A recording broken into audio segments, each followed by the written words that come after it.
Big break in the case. Police arrest the suspect in the brutal murder of a New York City jogger last summer that got national attention. Chanel Lewis now charged with assaulting and killing 30-year-old Karina Vetrano while she went for a run near her home in Queens. Vetrano's body was found by her father near a running path on August 2nd.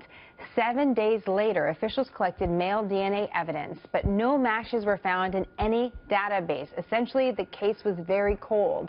On December 8th, the DA requested the state run a familial search, which would look for male relatives of the killer. And yesterday, here's the turn. 20-year-old Chanel Lewis from Brooklyn was arrested. Police say his DNA sample matched the one found on Vetrano. And that's where we are now. Dr. Michael Bodden, forensic pathologist, Fox News contributor, joins us now. It's been a part of so many different famous cases. But we mentioned the familial DNA collection. Yes. They didn't even need to use that. In the end, it was just old-fashioned police work that broke this case wide open. How do you see it, Dr. Bodden? I agree with just what you said, because the police had hundreds of tips. One of the tips spoke about a person who was in that area. The police checked all of the summonses given on cars, and they found Chanel Lewis had been in that area because of the car being ticketed. They then went to him.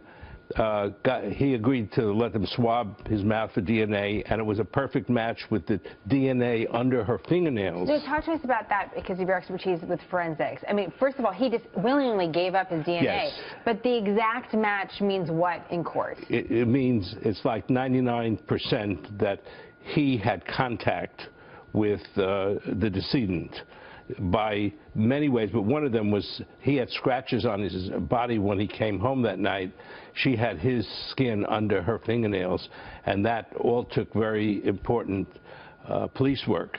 The familial DNA that the father requested, and the DNA was going to look into if they couldn't find him otherwise, is still controversial, and a law has been put in the legislature to make it legal in New York State. It's legal in about 8 or 10 states, but the FBI and other states don't use it because it gives rise to too many innocent and persons